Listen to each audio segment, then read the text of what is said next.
before I tell you what happened, I want to ask you for something simple.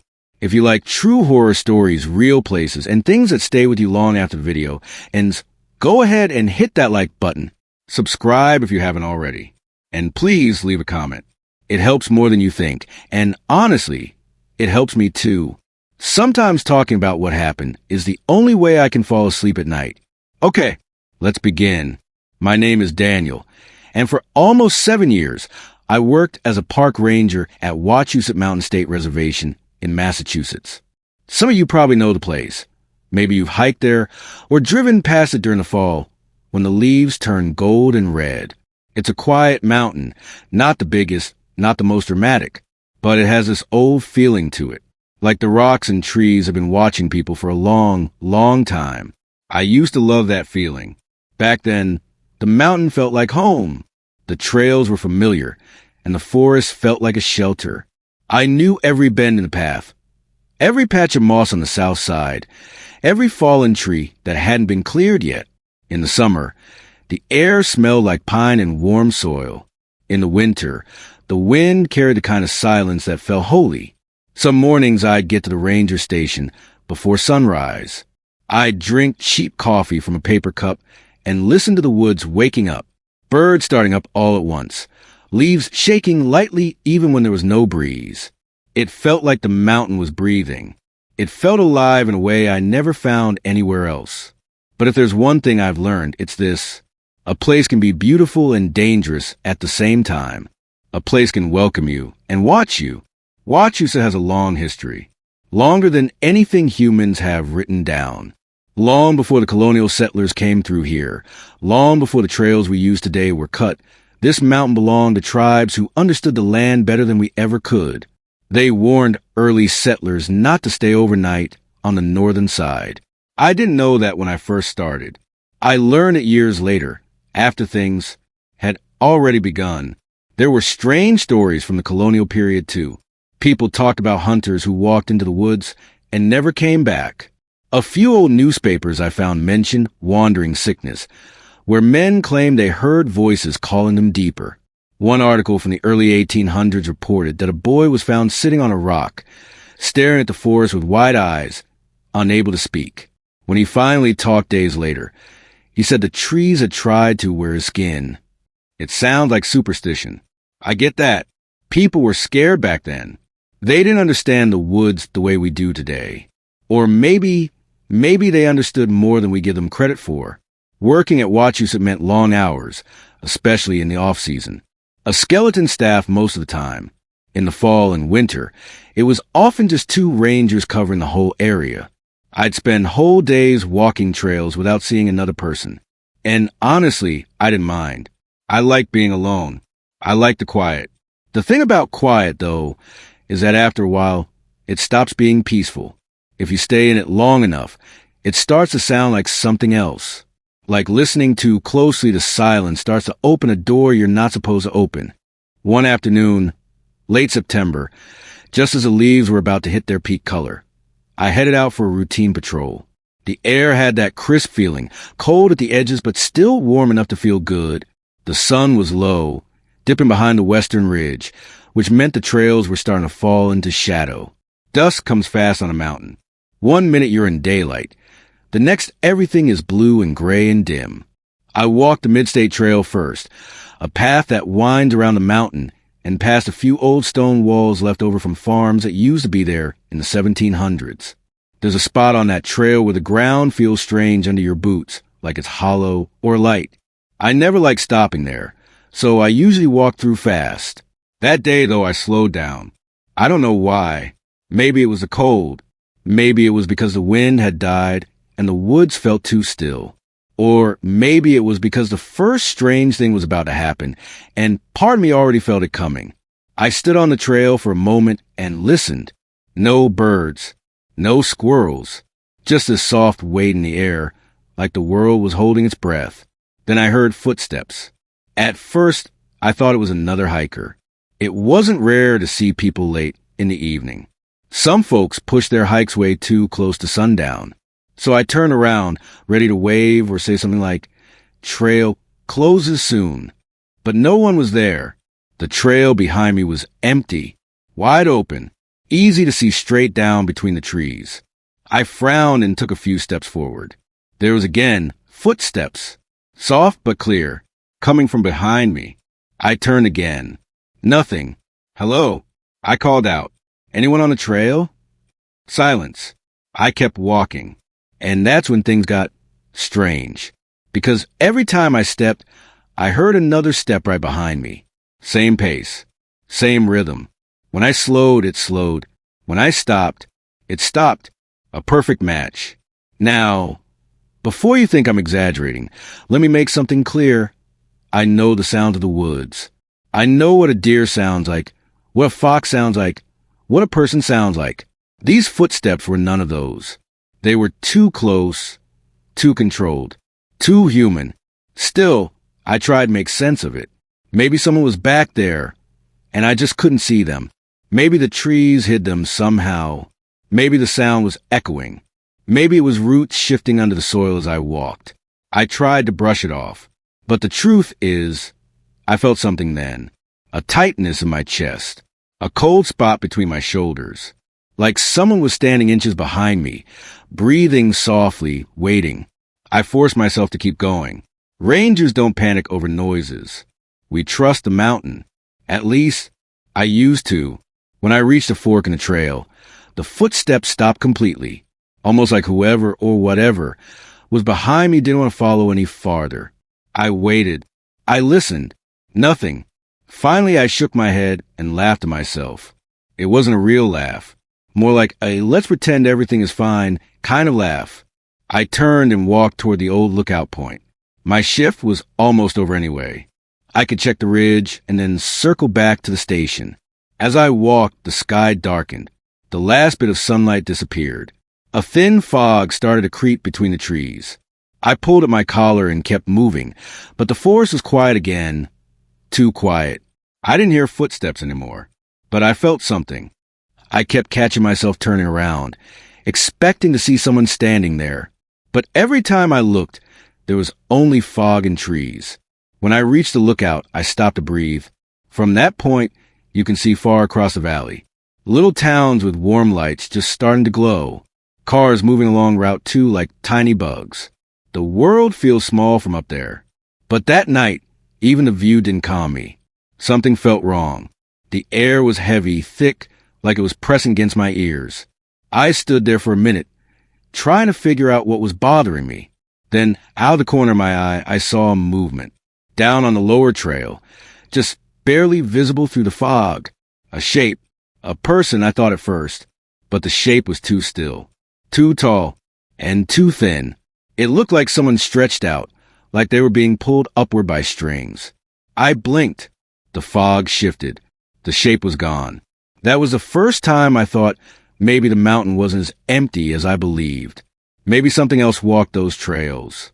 Something older than hikers, older than rangers, older than anything in the logbooks. But I didn't let myself accept that yet. I told myself I was tired. A long shift, low light, fog plays tricks on your eyes. Everyone knows that. I headed back toward the station, walking faster than usual. I didn't hear footsteps behind me this time, but the feeling of being watched never left. It followed me all the way through the trees, down the paved path, past the closed visitor center, and right up to the door of the station itself. When I stepped inside, the warmth hit me hard. I shut the door behind me and tried to shake it off. I told myself it was nothing, just nerves, just the season changing, just the mountain settling for the night. But deep down, I felt something else. A small voice whispering that what happened on the trail wasn't just sound, or shadows, or fog. Something had followed me, and it wasn't the last time. That was the night everything began. And if I had known what was coming, I might have never walked those trails alone again. But at the time, I had no idea how much darker things were going to get. And I had no idea that the next morning, the first missing camper report would land on my desk. The missing camper report came in the morning after that strange patrol, before I even had my first cup of coffee. I barely slept the night before. Every time I closed my eyes, I heard those footsteps behind me again. Those soft, steady steps that matched my own. I kept telling myself it was nothing, just nerves and imagination. But the feeling didn't go away. When I woke up, the sky was still dark and the air inside my room felt cold, even though the heat was running. I tried not to think about it as I drove to the ranger station. I kept the radio low, hoping some music would calm me down, but my chest stayed tight. As soon as I stepped inside, the phone at the front desk rang. I answered out of habit, expecting someone asking about trail hours or parking. Instead, I heard a shaky voice on the other end. Hello? Is this the ranger station? Please, I need help. My son hasn't come home. Her name was Linda. Her son, Eric, was a 21-year-old college student from Worcester. He'd come to Wachusett the day before to hike alone. She said he loved nature, loved exploring. He sent her a picture of the trailhead around noon. That was the last she heard from him. His phone went silent after that. No messages. No calls. Nothing. I tried to ask calm questions. What trail he planned to take, whether he'd been to mountain before, what gear he carried. But her voice kept breaking. She kept saying she had a bad feeling, a terrible feeling. And even though I didn't want to admit it, something in me felt the same way. The mountain had been too quiet the night before, too watchful. When Linda mentioned the location of the picture, an old wooden sign near the fire road on the north side, I felt a chill crawl down my spine. That area was known for steep climbs, abandoned stone walls, and long stretches where the trees grew too close together. Not dangerous, exactly, but strange. People always hurried through it, without knowing why. I told her we'd start searching right away. I wrote down every detail she gave me, then hung up and walked straight to the back office where my coworker, Mark, was finishing paperwork. He looked tired, too. Most rangers were always tired. Long hours, tricky visitors, bad weather, but that morning he looked especially worn. "What's up?" he asked. "Missing hiker," I said. "College kid. Last seen by the North Fire Road." He groaned softly. "That side again?" "Yeah," I said. "Again?" He didn't ask anything else. He knew the drill, and he also knew the strange history of that trail. Maybe not everything, but enough to understand the tension in my voice. We grabbed radios, flashlights, and first aid kits, then headed out to the truck. The drive up the fire road was slow. Fallen branches littered the dirt path, and the morning fog wrapped around the trees like smoke. The sun still hadn't burned through the haze, so everything looked washed out and gray. When we reached the spot where the road split, we parked and stepped out. Silence settled over us, heavy and complete. "Okay," Mark said. "Let's check the trail he would have taken. We'll look for footprints, drop gear, anything." I nodded and led the way. The trail was damp from the night's dew. Leaves stuck to my boots. The air smelled like cold earth and pine needles. After a few minutes, we found the first sign that someone had passed through, a crumpled water bottle half hidden under ferns. It matched the brand the mother said her son carried. "Could be his," I said.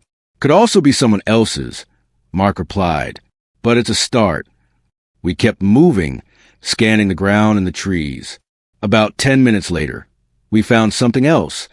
Half a torn map caught on a branch. The edges were ripped unevenly, as if it had been yanked out of someone's hand. "Look at this," I said, kneeling. "He planned this route. He marked it in pen." Mark studied the paper. "Looks fresh." A little farther up the path, we spotted boot prints. The tread pattern matched the photo Linda had sent of her son's hiking boots. The tracks were clear at first, pressed deep into the soil. But after 20 yards, they just stopped, not faded out, not scattered. Stopped. 1 step, 2 steps, nothing. Where the hell did he go? Mark muttered. I didn't answer. Because the truth was, I didn't know how to explain tracks that ended like that. There was no slope he could have slipped down, no rocks he might have climbed, no muddy patch that could hide prints. It was flat ground with firm dirt. He didn't turn. He didn't fall. He didn't run. It was like he simply vanished. The woods pressing around us as we walked back and forth over the area, searching for any sign of movement. That's when we saw it, the circle of stones. At first, it blended into the forest floor, almost like a decoration or leftover fire pit. But when I looked closer, I saw how wrong it was. The stones were arranged with perfect spacing, forming a ring around the base of a tall tree. The rocks were smooth and pale, like river stones, but there were no rivers nearby. Someone or something had carried them there. Kids messing around? Mark offered weakly. I shook my head. Too neat. Too careful. He didn't argue. He just crouched, inspecting the circle. I stepped closer to the tree inside the ring. The bark was marked with faint scratches, thin, straight lines like something had dragged fingers or claws across it. Then I heard it, a whisper, soft, faint, threading between the trees like a cold breeze. Daniel. I froze. My name. It sounded like someone calling from far away, but also close, too close. The voice carried something familiar in it, a tone that tugged at a memory I couldn't place. My heart thudded hard in my chest. Did you hear that? I whispered. Hear what? Mark asked. He was still checking the stones. That voice, I said. Someone said my name. He straightened up slowly. I didn't hear anything. I looked around the forest, expecting to see someone hiding behind the trees. But the woods were still. The fog shifted in thin layers, sliding over the ground like a living thing. I took a few steps away from the stone circle, trying to listen again. Silence. But the feeling wasn't gone. The same feeling I had the night before, the sharp awareness of being watched, crept up my spine and settled at the base of my neck. We should radio this in, Mark said. Get more people out here. Yeah, I said quietly. Go ahead. While he spoke into the radio, I wandered a little farther down the trail. Something was pulling me, not physically, but emotionally, like a rope tied around my chest. I didn't know if it was fear or curiosity or something deeper. Maybe it was the voice calling me. Maybe it was the missing kid. Maybe it was something else. But we searched for another 2 hours and found nothing. No more footprints. No broken branches. No torn clothing. No sign of struggle. The mountain swallowed every clue. It was like the forest didn't want us to find him. Eventually, we made our way back to the truck. I kept turning around as we walked, expecting to see someone trailing behind us. But each time I looked, there was only fog. Back at the station, we filled out the initial report. Search and rescue was scheduled to come in the next day with dogs and drones. But even as I wrote the report, I felt like we were already too late. When the paperwork was done and the building grew quiet, I grabbed the old logbooks from the storage cabinet. The voice calling my name kept echoing in my head, and the stone circle burned in my thoughts. I needed to know if anything like this had happened before. The logbooks were dusty, some older than the station itself. I flipped through the years, reading bits of entries written by rangers who had long retired or passed away. Most entries were simple. Trail cleared today, bear sighting near the lake, lost hiker found safe. But then I reached a log from 1974. Near the end of the book, a ranger named Robert Stanton wrote an entry about the North Fire Road. One short paragraph, written in hurried handwriting. Strange activity near the old fire line. Reports of something following hikers. One man claims a shadow stepped where he stepped. Says it copied every move. Acting jittery. I checked the area. Found a ring of stones by a tall pine. Avoiding that side of the mountain for now. My hands went cold. It felt like someone pressed ice against my chest. A shadow that copies. The exact words he used made my skin crawl. Was this the same thing I heard? Or saw? Or felt? I read the paragraph again and again, trying to make sense of it. Rangers don't write things like that unless something truly scares them. Stanton never mentioned it again in the following pages. Maybe he wanted to forget it. Maybe he was told not to talk about it. I closed the logbook when my eyes started to blur. By then it was late. I drove home slowly, watching the trees along the road. Every time my headlights passed through them, I felt like something shifted in the dark, like the forest bent slightly toward me. At home, I shut all the curtains, but it didn't help. The feeling of being watched stayed with me. I sat on my couch, lights off, staring at my own reflection in the window. The night outside was too still. No traffic, no wind, not even crickets. Then something moved, just a flicker. like a shape passing behind me outside the glass. I jumped and grabbed the curtain, pulling it closed. I stood there breathing hard, telling myself it was just the dark playing tricks, just stress, just a long day. But even after I pulled the curtain shut, I felt eyes on me, a pressure in the air, a weight against my skin. I barely slept that night. Every noise made me flinch. Every shadow felt alive. And when dawn finally came, pale light slipping between the blinds, I knew I couldn't stay in my house. I had to go back. To the mountain. To the fire road. I didn't know why. I just felt pulled, like something inside me already knew the way. So before the sun fully rose, I drove back to Wachusett Mountain. Back to the trails. Back to the place where the footprints ended. And back to whatever had whispered my name.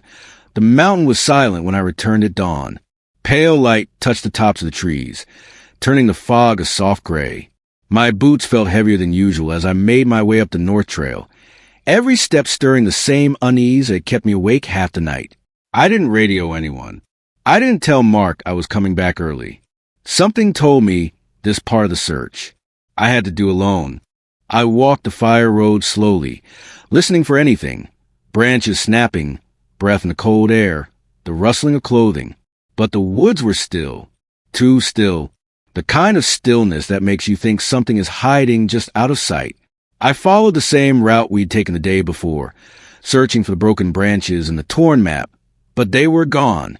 Either someone had cleared the area, or the woods didn't want to give away clues twice. Eventually, I found myself near the stone circle again. The rocks were still there, arranged perfectly around the tall tree. I watched the fog drip between them like smoke rising from a hidden fire. My heartbeat quickened.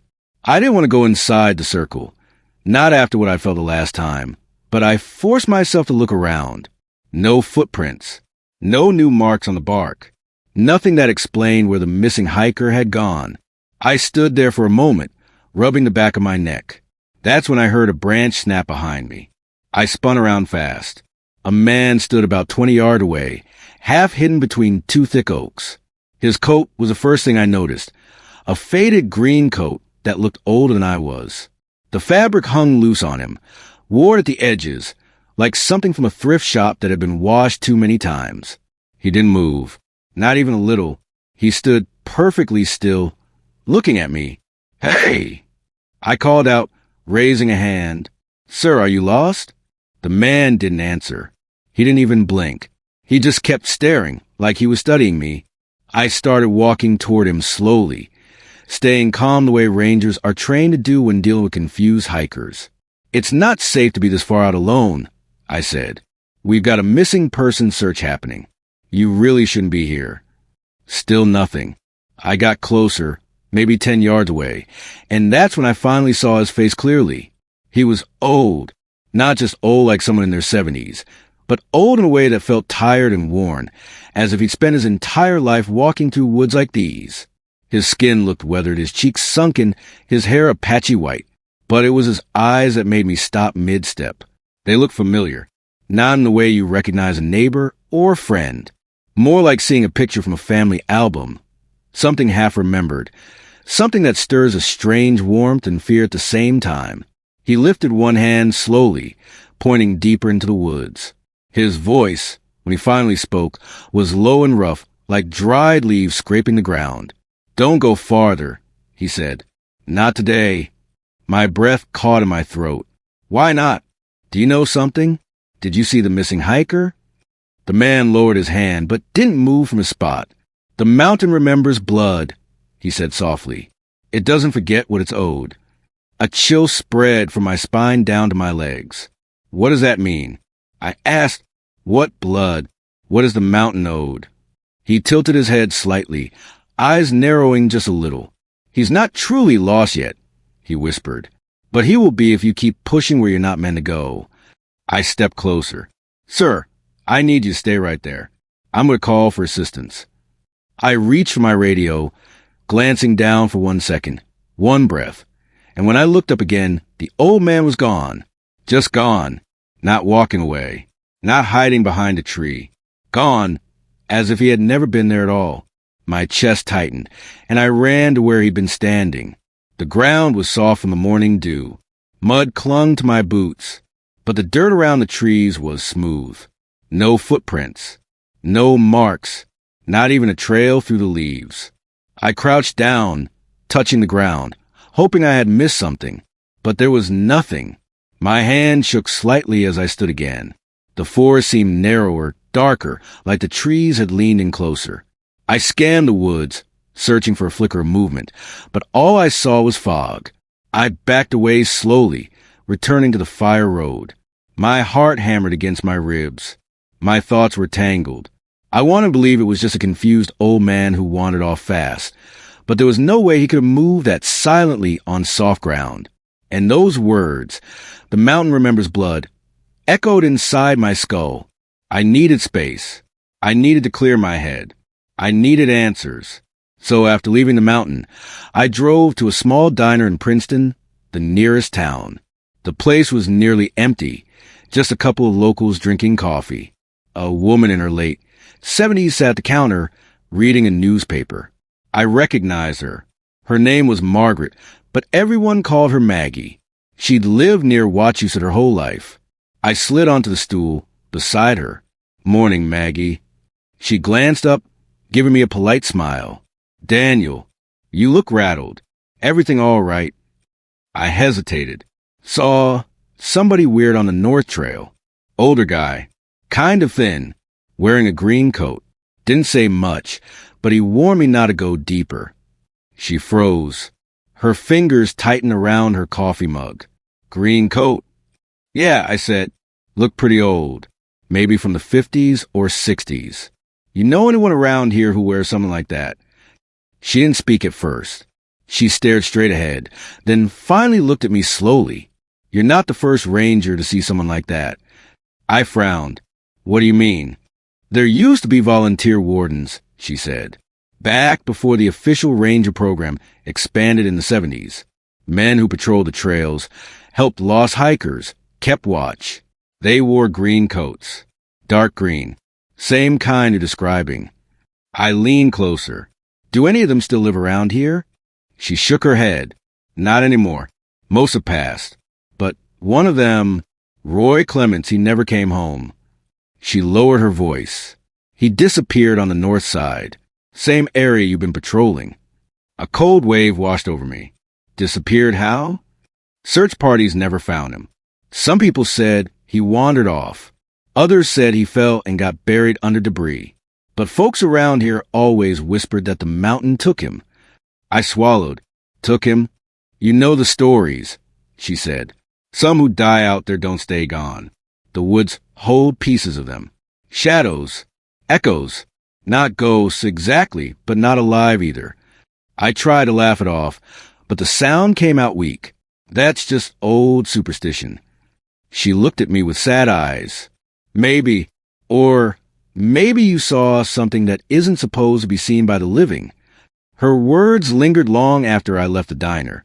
I sat in my car, gripping the steering wheel, replaying every second of the encounter in the forest. The man's eyes, his voice, his warning, the way he vanished. It felt impossible, but something in me knew it wasn't imagination. Not after the footsteps I'd heard. Not after the whisper calling my name. The whisper. My thoughts drifted to it again, the tone of it, the strange pull in my chest when I heard it. I kept trying to place it, but the memory stayed blurred, like a voice from a dream. Then, sitting there in my car, a thought rose in my mind so sudden and sharp it made my breath catch. It sounded like my father. My father died when I was 8, a heart attack in his sleep. He'd once worked as a volunteer ranger when he was young, long before I was born. He used to tell me stories about the mountain, about how peaceful it was, how it felt like stepping into a different world. I barely remembered his voice, but the whisper, it carried something that felt like him. I shook my head. It didn't make sense. My brain had to be filling in gaps, replacing unknown fear with something familiar. But the more I tried to dismiss the idea, the more it stuck to me like a burr on clothing. I drove back to the station in silence. I didn't tell anyone what I'd seen. I didn't want to hear laughter or disbelief. I didn't want to be told I was imagining things. Instead, I spent the rest of the day sorting gear and pretending I wasn't shaken. But when evening fell, I found myself walking the trails again. I told myself I was just checking for hikers who might still be out, but really I was looking for signs. Signs of the old man, signs of the missing kid, signs of whatever had spoken my name in the trees. The fog returned as the sun dropped behind the mountain. Light faded fast, turning the woods into a maze of dark shapes. I followed the trail until I reached another clearing. That's when I noticed something strange near a cluster of low bushes. Another circle. Stones again. Perfectly spaced. This one smaller than the first, maybe 3 feet wide, and at its center sat something that made my stomach tighten. A small wooden carving. A little figure of a man wearing a ranger hat.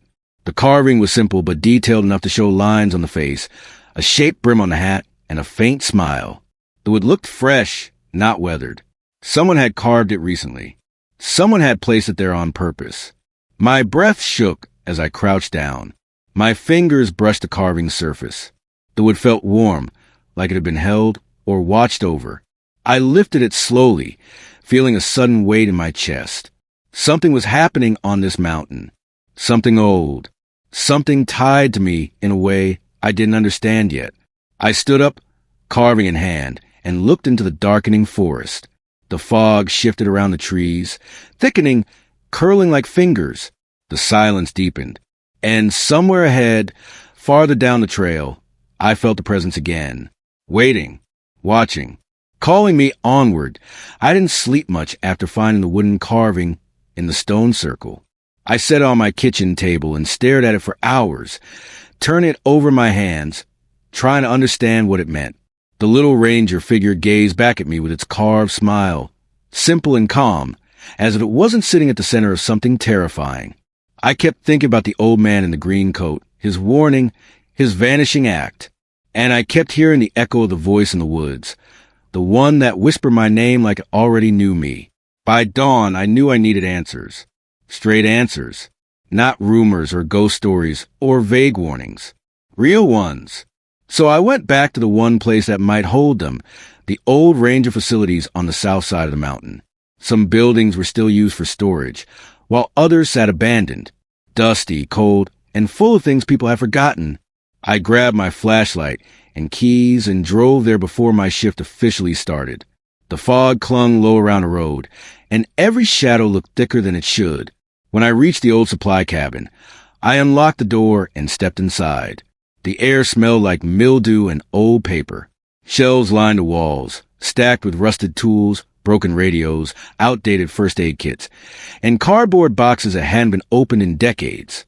My flashlight beam scanned the room, catching on old photos tacked to a corkboard. Smiling rangers, group shots, training days from long before I was born. I searched every corner, opening drawers and lifting boxes, hoping to find anything tied to the volunteer wardens or the missing man from the 50s. But nothing jumped out. Then, behind a stack of old maps, I found a metal locker. The door was stiff, but I pulled hard until it opened with a loud, creaking groan. Inside were 3 logbooks, thick, dusty, leather-bound. I lifted them out one by one, coughing as the dust rose. The 3rd book felt different in my hands, heavier, as if the years inside it carried more weight. When I opened it, the first thing I saw was my father's name handwritten in neat, dark ink. The breath left my lungs. I sat down on an overturned crate, staring at the signature over and over. My father. I barely remembered him in any clear way. I remembered the smell of aftershave, the sound of him whistling in the mornings, the way he used to lift me onto his shoulders. But seeing his name there made him feel suddenly alive, like I could almost hear him breathe through the words left behind. I turned the pages slowly. Most entries were simple reports. Trail conditions, lost hikers found, small injuries, wildlife sightings. But near the end, written just days before he died, was a short note that chilled me all the way through. Heard someone walking with me on the North Trail. Steps matched mine. Same pace. When I stopped, it stopped. Felt pulled off the main trail, like something wanted me to follow. Need to check the fire road again tomorrow. My hands trembled. The words blurred slightly as my eyes stung. I read them again and again, tracing every letter with my mind. He had heard the footsteps too, the same pattern, the same rhythm, the same unnatural mimicry, and he had felt the same pull I felt, a pull that wasn't physical but emotional, deep, heavy, and impossible to ignore. It hit me then. Whatever had whispered my name, whatever had placed those stone circles, whatever had taken the missing hiker, it had been here long before me. It had touched my father's life, and now it was reaching into mine. The thought wrapped around my chest like a cold hand. I closed the book and sat there for a long time. The cabin felt smaller suddenly, the air tighter. The flashlight flickered once, then steadied. When I finally stood, my knees felt weak. I returned the other logbooks, but kept my father's tucked under my arm. I needed its pages close, even if they scared me. The whole walk back to my truck, I felt the same sensation I'd felt for days, the pull to the northern side of the mountain.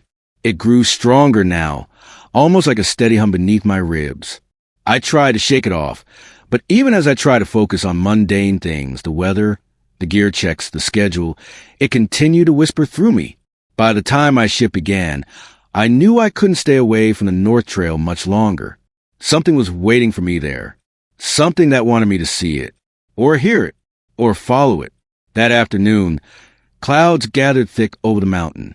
Shadows moved early across the woods, stretching long and dark. It wasn't raining, but the air felt heavy, like the sky might crack open at any moment. I checked in with Mark, pretended everything was normal, then slipped back onto the trail. Alone, my radio clipped to my vest felt heavy, but I didn't turn it on. I didn't want anyone interrupting what I knew was coming. As I approached the northern side, the unease settled into me again. Every shift of leaves made me tense. Every rustle felt like breath. I walked slower, trying to stay alert, but my chest was tight. The fog drifted between the trees, thicker than usual for twilight. I felt watched. I felt followed. About a mile in, I heard it, the footsteps, soft at first, then clearer, a perfect echo of my pace. I stopped. They stopped. I took one step. One step answered. My heart thudded fast. I turned around, scanning the trees. Nothing. Only fog. Only shadows. But the feeling grew sharper, like a memory I couldn't quite reach. Is someone there? My voice shook despite my best effort. This isn't funny. No answer. I backed up a little, hoping to see movement, but the trail behind me stayed empty. I took another step. The footsteps came again, louder this time. Closer. Something snapped in me. Panic or instinct or both. I turned and ran. The footsteps ran too. Every step I took, they matched. Every shift in pace, every stumble, every breathless sprint. They followed. They were right behind me, keeping perfect rhythm. I didn't dare look. I didn't want to see what was there. The forest blurred as I dashed between trees, branches whipping against my arms. The air felt colder the deeper I ran, like night had already settled even though the sun hadn't fully set. Finally, I skidded to a stop, chest heaving, sweat dripping down my back. And the footsteps stopped immediately, like they were tied to me, unable to exist without my movement. It was too much, too strange, too close. What do you want? I shouted into the trees. Just tell me, what do you want from me? For a moment, nothing moved, not even the fog. Then a voice drifted through the woods, soft, calm, close. Come home. My throat closed. The words hit me like a strike to the chest. It wasn't a stranger's voice. It wasn't a hiker's voice. It was a voice I half recognized. A voice from childhood. A voice buried deep in my memory. My father. Dad. I whispered, barely able to breathe. Is that you? The woods didn't answer, but the air thickened. The trees seemed to lean inward. Darkness seeped between the trunks, even though daylight should have held for at least another hour. I stepped backward, unable to tear my eyes away from the forest ahead. And then I saw it. A shape. Tall. Thin. Wrong. It stood between two pines a little distance away, its form swallowed by shadow. It didn't have a face. It didn't have clothes. It was more like a silhouette, pulled loose from the darkness. When I raised my hand in front of me, the figure did too, mirroring me with a half-second delay. When I lowered my arm, it followed. When I shifted my weight, it swayed. It was copying me, just like the footsteps, just like the shadow described in my father's logbook. Fear surged through me, so hard my hand shook. I moved back slowly, and the figure moved forward with the same slow, dragging motion. The fog wrapped around its legs, hiding parts of its form, but the outline remained clear, stretching taller, bending slightly like a tree caught in the wind. I couldn't stay. I couldn't watch. I couldn't let it get closer. So I turned and fled. Branches tore at my sleeves. Roots almost tripped me. The forest felt alive, shifting around me. The footsteps behind me were louder now, heavier, like something bigger than a man was running just out of reach.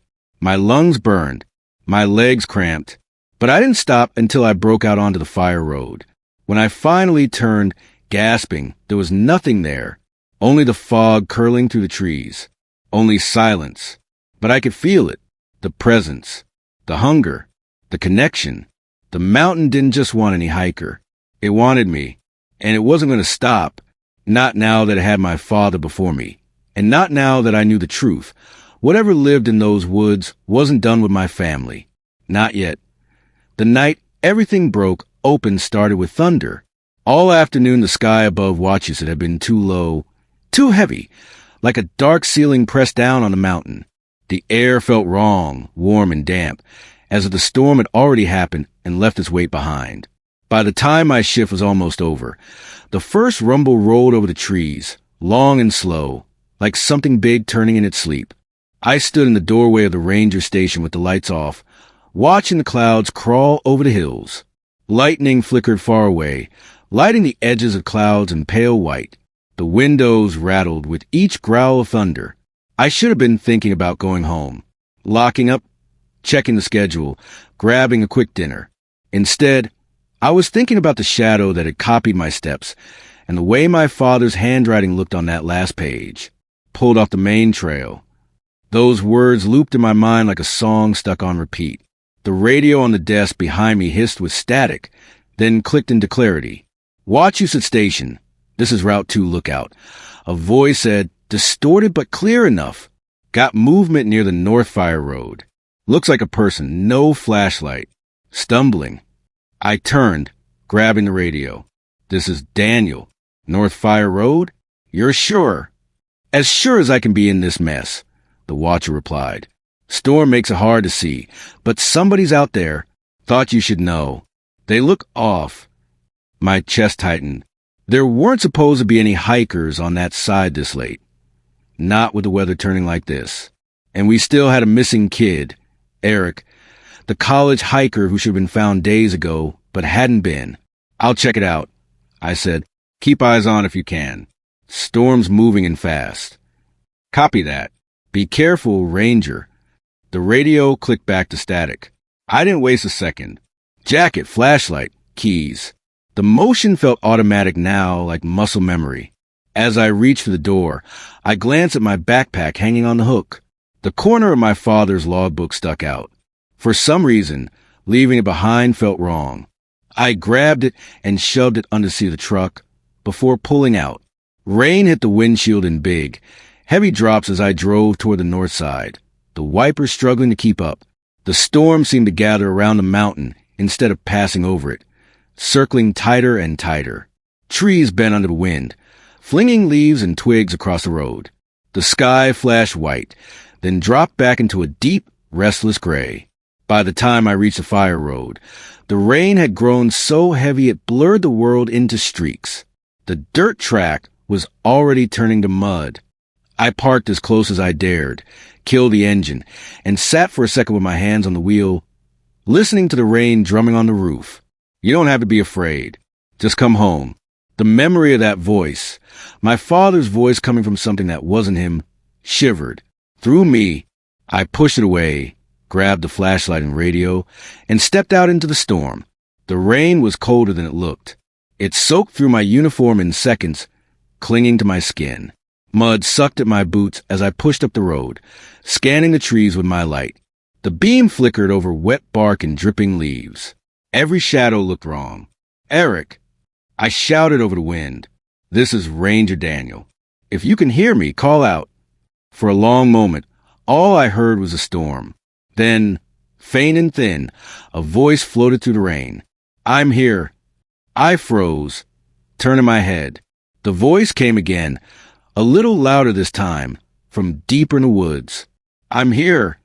I stepped off the road and followed the sound, ducking around branches, boots sliding on the slick ground. The beam of my flashlight shook with each step, jumping across roots and rocks. My heart pounded harder with every echo of that voice.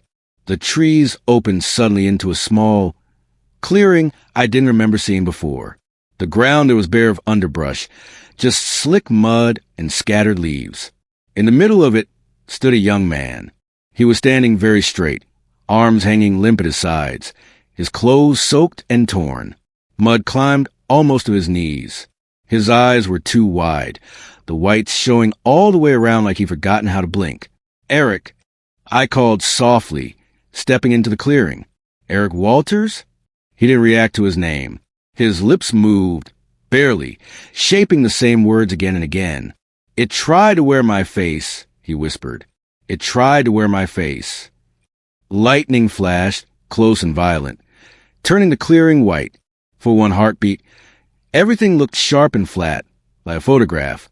That was when I saw what stood behind him. At the far edge of the clearing, between two tall pines, a shadow rose up. It was darker than any other shade in the storm, a tall, thin, wrong shape that seemed to swallow the faint light around it. It didn't match any trunk or branch. It just stood there, stretching higher than it should, edges trembling like heat over asphalt. When the flash faded, it stayed. My body went cold, so fast it hurt. "Eric," I said again, keeping my eyes on the shadow. "I'm going to get you out of here, okay? We're going to go back to the station." He stared straight ahead, past me at the trees. His voice grew a little louder. "It tried to wear my face. It stood inside me. I could feel it smiling, and I wasn't." Thunder rolled overhead, then faded into a strange, thick silence. The wind died. The leaves stopped moving. The rain still fell, but it seemed muted, like someone had turned the sound down on the world. The forest was listening. The shadow took a step forward. It didn't walk properly. Its upper body jerked while its lower half smeared along the ground, as if it didn't quite understand how legs worked. My flashlight flickered as the beam passed over it, dimming each time it touched the shape. My throat felt tight. I realized my arms were bent exactly the way the shadow's arms were. When I shifted my weight from one foot to the other, it did too, just a fraction of a second behind. It was copying me again. "Daniel." The voice slid out of the dark like smoke. Calm, warm, familiar.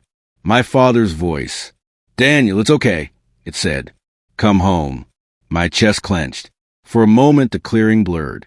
I smelled coffee from our old kitchen, heard the faint tune he used to whistle in the morning. I was 8 years old again, standing by the window, watching him put on his jacket. Another flash of lightning tore across the sky.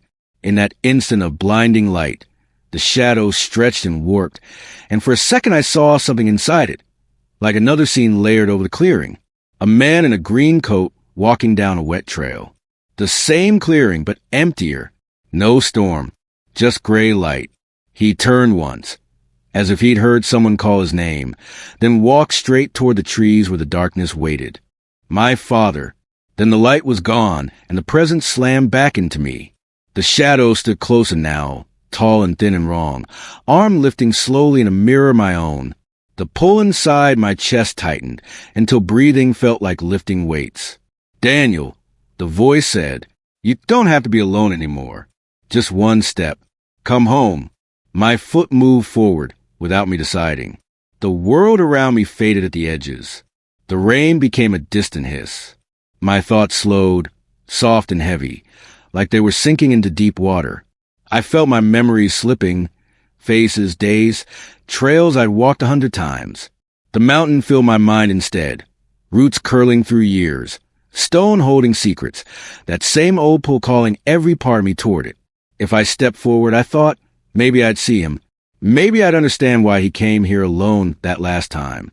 Maybe I'd feel whole. Someone screamed.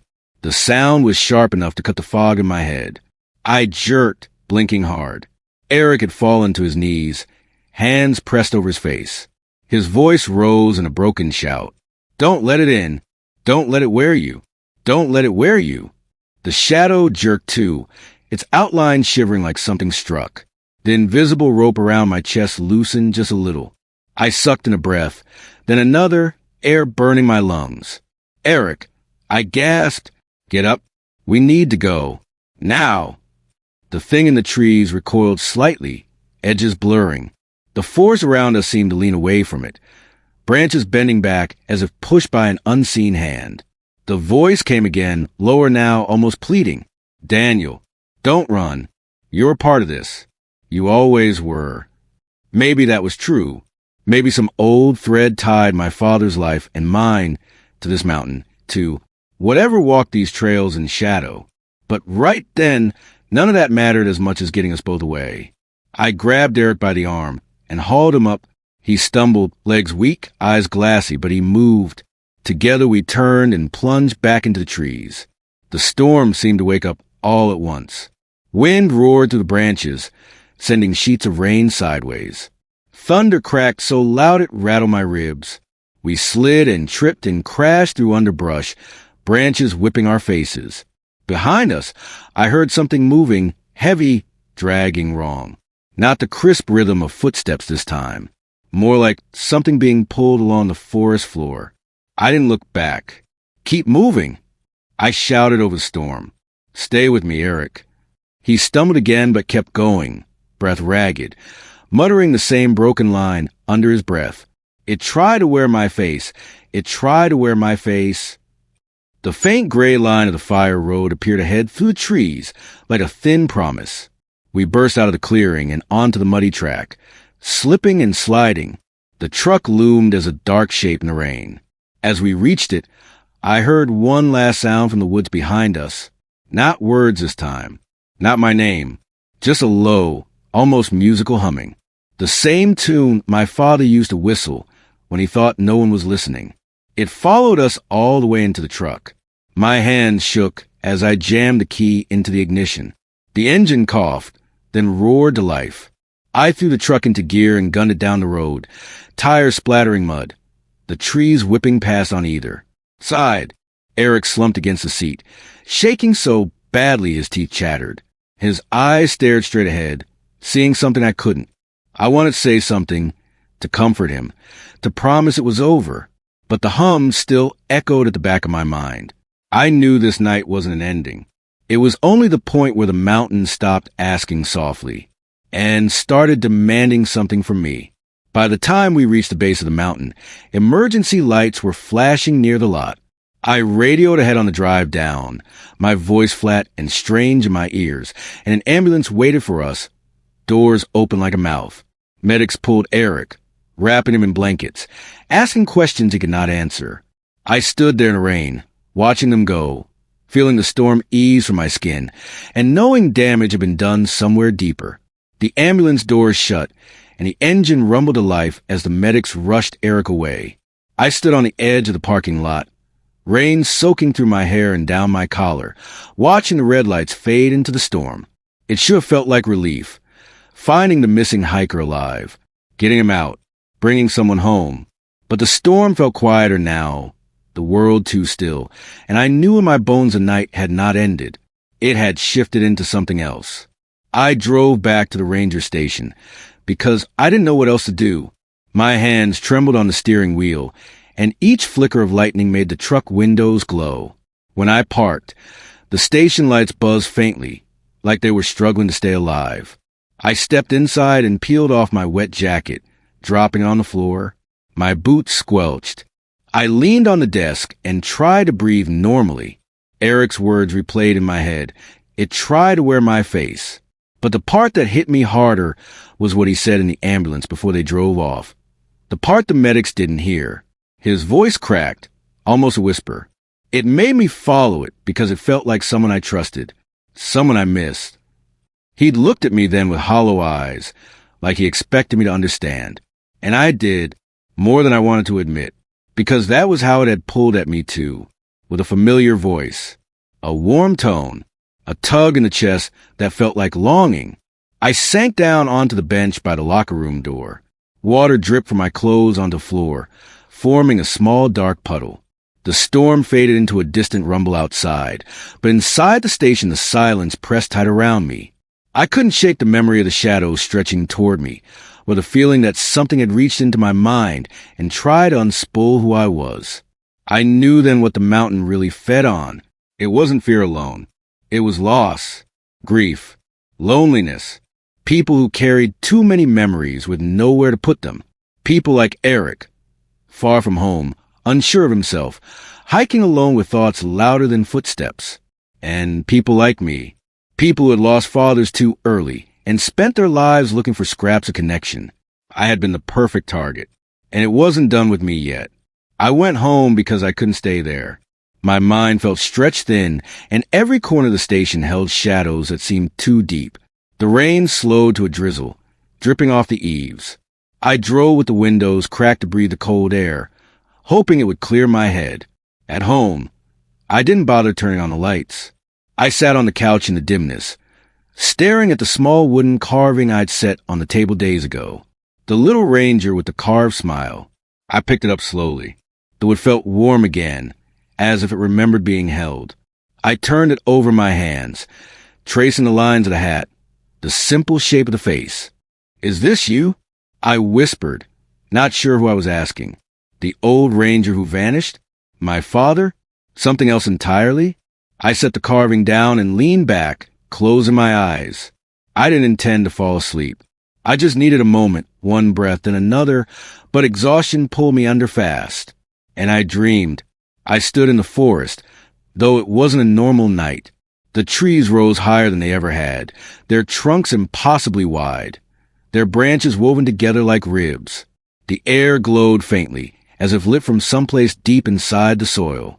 In the middle of the clearing stood the old man in the faded green coat. He wasn't soaked or muddy this time. His coat looked almost new, his posture straighter, his face younger, though still lined. He turned toward me slowly, as if he'd been waiting.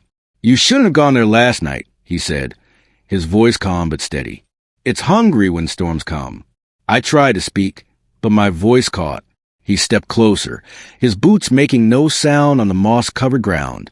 "You felt it," he said, "calling you, pulling you. It calls the ones who carry sorrow, the ones who feel alone." "Why me?" I managed to whisper. He looked at me with eyes that were too familiar, eyes that made my throat tighten. "Because the mountain remembers. It keeps what it is given, but returns what is loved." I swallowed hard. "You sound like..." He nodded once before I finished. "Yes, I know who I sound like." "Are you him?" I asked. "Are you my father?" The man didn't smile or frown.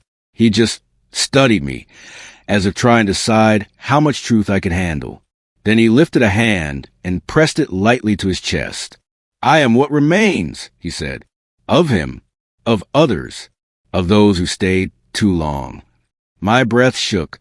"Are you warning me?" "Yes," he said. "The mountain wants what it lost. It wants the ones who carry the same blood. It wants you." The dream blurred suddenly, as if wind rushed through the trees without touching them. The old man stepped back. "You still have a choice," he said, "but not for long." Then the clearing dissolved, the light dimming, the trees fading. I woke with a sharp gasp, my heart hammering.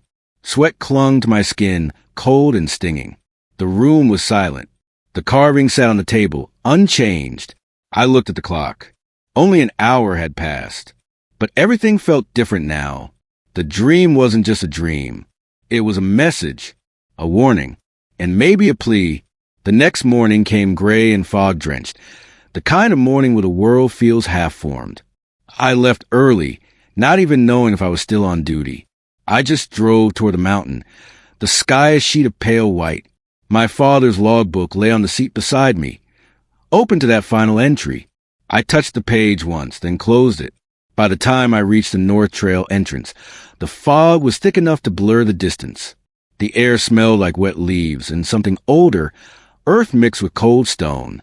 I walked slowly, boots sinking into the damp soil, following a pull I no longer bothered denying. I passed the first clearing, then the second, and then the trail bent toward the old fire road. My heartbeat quickened as I approached the stone circle. It was still there, the same ring of pale stones arranged with perfect care, the bark of the center tree marked with faint scratches. But the wooden carving was gone. Something waited for me. I stepped forward until I stood just outside the circle, my breath fog in the air. The forest around me felt too still, too expectant, as though every branch leaned slightly inward to hear me. I cleared my throat, my hands shaking. "I know you're listening," I said.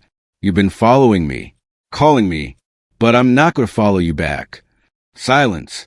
"I won't be what you want," I said, louder this time. "I won't be what my father was. I'm not yours." A breeze stirred, warm, strangely warm, brushing my face like a hand.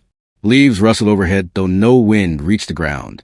The air seemed to pulse, thickening around me, as if something huge inhaled. "You can't have me," I said softly. "Not now. Not ever." The warmth faded. A low creak rippled through the trees, like with bending under pressure. The branches above groaned, leaves trembling. The fog thickened, swirling in a slow circle around the stones. Something moved within it, no shape, no form, just motion like a shifting of weight. Listening, waiting, judging.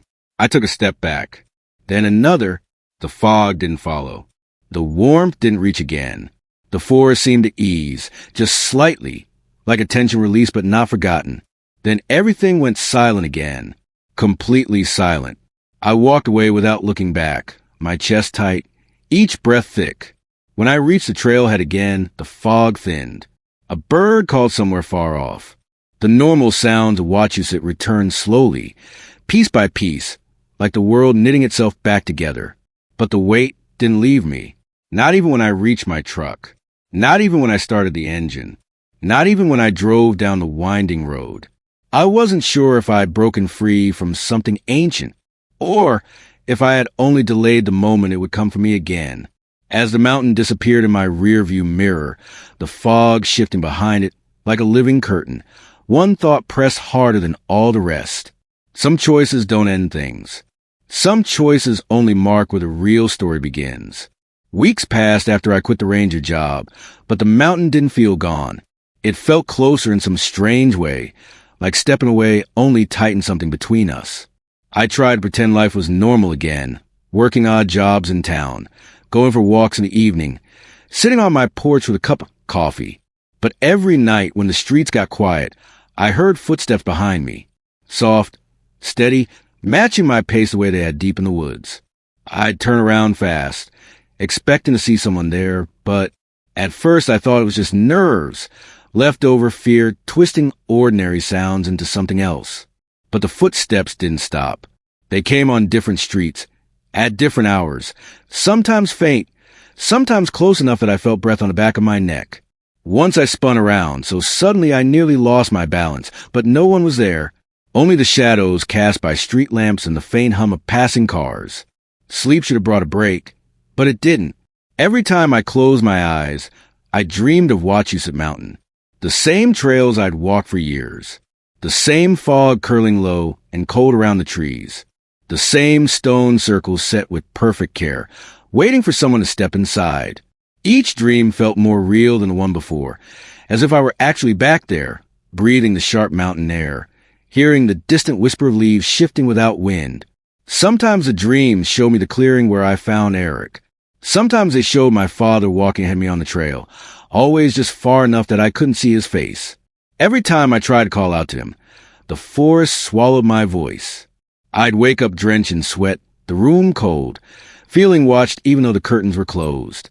A few times I thought I saw the man in the green coat. Not close, never close, but the far end of a grocery store aisle, or across the street near the post office, or standing still on a quiet path behind the library. Each time I blinked, he was gone. Maybe it was my father's echo. Maybe it was the old lost ranger. Or maybe it was the mountain reminding me of the choice I'd tried to make.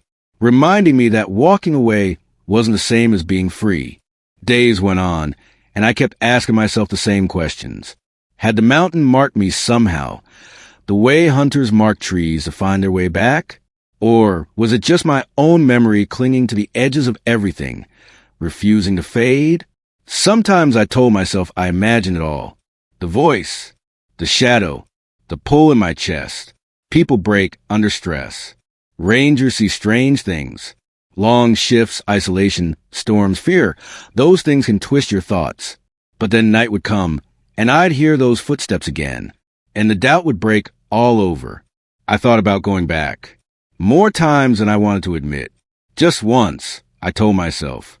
Just to see if the trail felt different. Just to see if the presence was still there. Just to see if my father was waiting beyond the fog. The way the dream showed him. Maybe I would find nothing. Maybe I would find everything. Maybe the mountain would stay quiet. Or maybe it would open its arms and pull me in the way it tried to before. I'm not proud to say part of me wanted that. Not the fear, not the danger, but the feeling that someone I lost might still be out there, reaching for me. That maybe he wasn't gone, not completely. That maybe the mountain had kept some piece of him, just like the old man in the dream had said. But I haven't gone back. Not yet. And maybe that's why I'm telling this story now. To get it out. To breathe around it. To let someone else hear what I've kept buried. Because even now, weeks later, I feel the mountain calling. Soft, patient, steady, like it knows I'll listen eventually. Maybe that's what scares me most. Not the shadow. Not the voice. Not the stone circles. What scares me is the part of me that still wants to answer. And maybe one day I will. Or maybe I already have, without knowing it. Sometimes when I walk behind my apartment at dusk, I see the trees sway even when the air is still. I hear someone humming an old tune my father used to whistle. It floats between the branches, and for a moment I feel that same pull in my chest, the one that almost dragged me into the clearing. I stand there until the light fades, waiting for something to step out from the shadows, though nothing ever does. I also catch myself staring at the map of the state park that hangs on my wall. I should take it down, but I can't. My eyes drift the northern side of the mountain, to the thin lines marking the fire road and the narrow paths that branch off it. I trace the trails of my finger and remember the fog pressing close to my skin, the forest breathing around me, the shadow copying every move I made. Last week, I dreamed of the mountain again. I stood at the base of the trail, and the fog was thinner, almost silver, glowing faintly. I felt calm instead of afraid. I took one step forward, then another, until I saw a figure waiting just beyond the first bend. Its shape was quiet and still, as if it had been there a long time. I woke before it moved. The dream stayed with me afterward, settling in my mind like a warning I could not shake, a reminder that the mountain was never truly gone.